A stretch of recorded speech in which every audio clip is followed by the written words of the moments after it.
I'm gonna watch myself. And actually what I did learn is from watching a lot of people that are influencers and they got great social media accounts, just do your deal and turn the camera on. Be the content, right? I mean, that's really it, just be the content. Just record yourself doing what you're doing. So, because if you want to attract, I think the thing with social media is you think about the old ways of doing things. So we would have to go to what? Clubs, associations, groups, whatever. That's how we built our tribe over time. The only thing that social media does is just like throws gas on it. It just speeds it up 1,000 times faster. And I think one of the key things is to be real, be you, because if you're fake, I mean, we all have seen fake social media, like, oh my gosh, really, you kidding me? And if that's not you, why would you want to attract that person to you? So just be you, and you're gonna attract, there's enough people in the world, there's 8 billion people in this planet. You don't need all of them, but you can attract enough of them that, get to know, like, and trust you, because that's who you want to be around anyway. Why would you want to be around a bunch of people that you fake to get in, and then you're like there, and it's boring, you know? It wouldn't be fun. It wouldn't be who you want to be around. So, a couple things to just piggyback off what Phil was saying. So, how do we? Most people don't know their stuff. It's just like Ryan said earlier. Most people don't know the numbers. We have to know the numbers for them. That's how we can help them. Most people can't do the math. And they also think the math is super overwhelming, more so than it is a lot of times. And so they get a big number in their head, 7.9%. They just know that's bigger than what they remember being really good, which was 3.5. So no matter what it is above 3.5, it's worse than 3.5. We have to get them unstuck off of that. That's what we have to work on. So conversation keywords. So these are things that can trigger to bring that emotional. It's always emotional. It's very rarely logical as to why folks are stuck. When we dig into it, it's typically there's an emotional reason. A lot of times it's fear. So this is where somebody, like Robert, being helpful can help somebody get over the fear. My word's persuasion, because I want to persuade you to believe that you have everything that you need within yourself to do anything you want. And it's a limiting belief that we have that we can't. We are stuck in our own, we're our own worst enemy, I guess I should say. Because 99 times out of 100, what we should do is, where's the problem line? Typically it's in the person that you look at in the bathroom mirror, right? Here's the other cool thing though. When you succeed, it's also because of the person in the mirror. And so if we could celebrate more of our successes and less, because we are always harder on ourselves than anybody's. Greg is always going to be harder on Greg than Jason is ever going to be hard on Greg, period. It's just the truth. We have to recognize that. That's true. I think it's true for all of us. And so we need to take some of that energy and you put it out into the world, into the social media, and that's just speeding up the process. Attracting like-kind people. To Phil's point, if you've overcome, then you can help overcome, right? Whatever it may be, I mean, anything from drug addiction to unhealthy. I was not in shape and now I'm in shape. Whatever it is, if you've worked through something, I had a fear of, I was scared to talk to people on the phone. Okay, there's somebody that's not. And so if you can gather that group, gather that tribe, it will also give you more confidence. The other thing too is I found is if you will teach and do the thing that you fear the most, you will get over it quick. So if you're scared of making phone calls, grab 3 people and teach them how to make phone calls. If you're scared of math, go get some people and teach them how to do the math. You can overcome just about anything in your life because the other people are probably scared of it too. So just stand up, be the leader, and say, I don't really know how to do this either, but I know you 3 don't. And so together we're going to figure it out, but I'm going to teach you. This is what I think the math says. This is what I think that we should say on the phone calls. This is, I get a little bit nervous too when I pick up the phone for the first time of the day and whatever. So let's do it together. Let's overcome this thing together. That group confidence comes in there. Some people are scared of computers. You know, I remember a gentleman that came here, he was here for 2 days. And he came to me, he said, Jason, I'm going to go ahead and put us both out of our misery. I've never owned a computer in my life. He was like in his 60s, like, I'm not going to do it now. And he's like, I'm going to take this thing back. Why Best Buy will still take it. and he just went back to, he was an old car sales guy. But they didn't use computers. And he was just, you know, yellow pad. That was it. And, you know, we've have to some degree evolved past the yellow pad, you know, it is the truth. I'm not really that excited about the whole social media thing because it's a habit that I don't have in my life. And it is tough. It is a tough one for me to be intentional about social media. I know it works. I mean, I watch people all the time. I'm like, yeah, that works. And I don't care if you're going to a stupid Indian restaurant, but I sit there and watch the dumb thing, right?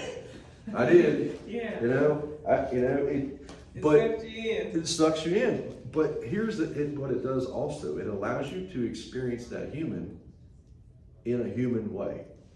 And the only difference between the social media and doing it physically, it's time. It takes more time to go out and join the Kiwanis or go to the Association of Realtors or go to this event or that event and physically be in the space.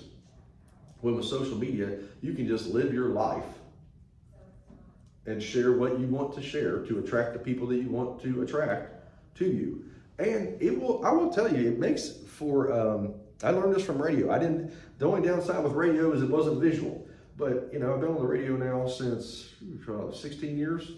And I mean, I get people all the time that like put two and two together. They recognize my voice or whatever. You know, we've done TV and we still have people. I haven't done TV in a while because just different things happened, and I still get people to recognize me though from they think I'm the weather guy most of the time. Here, they kind of do the weather because I was right on after every time there was weather, I guess. So, but even just from a vocal, you know, I can remember Jay and Mike when we were in Puerto Rico. So where's everybody coming from? They were coming from the podcast. It wasn't even from social media then. They had listened to their podcast so much that they were recording things and putting out that vocal podcast, and agents were coming to them to get into their coaching or to join them within EXP. But it was what they had over time built in know, like, and trust through just audio. And it worked, and it still does work. But it works quicker when you throw the video out there. It's one thing that I learned through the pandemic is for 25 years, the National Association of Realtors has said that most home buyers are going to work, 80% of them are going to work with the first real estate agent that gets in front of them, regardless of qualification. Regardless that I've been doing this for 25 years and she just passed her test. So whoever gets in front first, we actually have the same 80% shot. Which seems very, very unfair to me, that all this blood, sweat, and tears that I put into this business for all these years, but it is the truth. What the pandemic taught us was this. It still is the same math if it's on Zoom or FaceTime or what Google Meets or whatever it is Microsoft Team, whatever it is you're used to using for your social, not social media, but your communication, your video communication. The fact that if I can get on a call and have a conversation with Amy and then get Amy onto a Zoom, she still converts almost at the same 80% rate without me having to wait to get in front of her. Why is that important? Time. Things are moving much quicker in the real estate business than they were in the past 3, 4, 5 years. Low inventory, that's a speed thing, okay? So if I can get in front of Phil faster than Amy's gonna get in front of him, like instantly, like I'm having a conversation, can I flip the conversation to Zoom and she's booking him for an appointment to go see a house on Saturday? If I can beat her to him, then I will probably win. If you will listen to enough phone calls of Follow Boss, and some of the agents that have been with us a while will confirm this. How many times have we had somebody say, I really, really like you, but I met Greg first, and I'm gonna go with him. There's probably 50 phone calls just in Follow Boss, that very same thing. So you were the second agent, maybe they got in front of them, you're the second agent that went and showed them the house. There was no commitment on the first, and then default psychologically is, but Janice showed me the house first, so I'm gonna go with her. Well, where's she at? She ain't here now, right? But that psychologically is something in their brain says, there's a commitment there of some kind. It's a soft commitment, but it's a commitment. So think about what we can do. We got to get the information out of the folks. So they're, trigger these emotional action words. That's what we want to do in our conversation, in our scripting. A really simple one is just whatever they say, tell me more. Just tell me more. And they'll just puke all over you about whatever it is. Some of it you don't even want to know. You just absolutely don't even want to know. But eventually, those emotional reasons as to why they're selling or why they're buying or why they're being transferred or whatever is going on. And that's what we're listening to, because those are the key words that will move them past an obstacle. When I say, hey, we're going to go see this house, you're going to love this house, or maybe it's my listing and I'm showing it, and they show up and maybe they're not pre-approved. Okay, and I send them over to Ryan, and Ryan's like, the rates are 7.9, and so they're like, oh my God, they freak out. But if I can go back to the emotional reason of why are we doing this? We don't live in a current safe neighborhood. It's not in a school district that we want to be in. I mean, that's a pretty easy one. That's an emotional thing. Well, I understand that it is more money than you thought, but wouldn't you be willing to invest $500 more a month to get your kids into the school that you want them to? Because have you looked at the price of private school? It may be way more than $500 a month to get them into private school versus moving to this school district at a different number per month. So I just got to think about those things. What are these triggers? And then I always want to acknowledge what they say, no matter what it is. Because when I acknowledge and repeat back to Greg what he said, it tells Greg I'm listening. And most people aren't. Most people are listening to figure out when they can speak next. They're hearing, I should say. They're not listening. They're hearing to figure out, well, when can I interject what I want to say into this conversation? And so when I can repeat back to Amy, so let me understand, what I heard was you're really frustrated with the school that Asher's in now, and this house may not fix every single thing about your home life, but it does fix getting him into the best school that you've looked at. And it's going to cost you $300 more per month to do that. That seems like a good investment to me. And I'm just waiting for her confirmation of, yes, we think that is a good investment to do that. Whatever that case may be. So just listening for those things, and then just go a little deeper. Again, I think one of the best ones, just tell me more. That sounds amazing, tell me more.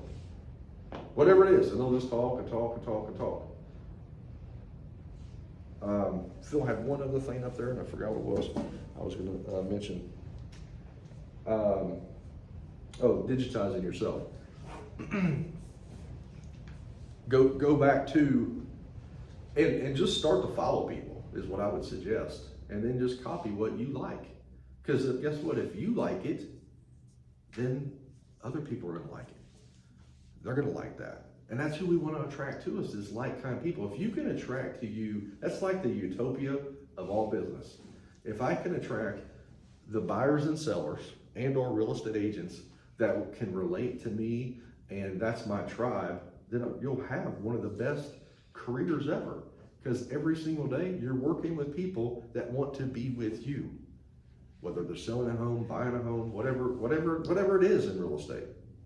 Or if it's agents working with you, if you're starting to build your revenue share tree out, it's agents that want to be around you. Why? Because they know, like, and trust you. So things to think about there. Okay, cool. Questions? Any questions? Anybody? Everybody's good? Well, cool. Well, we're a little early, so that's not a bad thing either. All right, so we're going to get out the video list for the topic next week. Okay, we'll have that out to you guys. And yes, we do need to engage better in the Slack channel, Robert. That's a good point out. Thank you for that. And that is simply, guys, to cheer one another on because life's tough, right? And so we need to be there for each other. And it's just one of those habits to build back into. What are we doing today that can what? Get us in front of one more buyer, one more seller, get us a loan application into Ryan. What can we do today that's going to move that needle to make money and create the life that you want to create?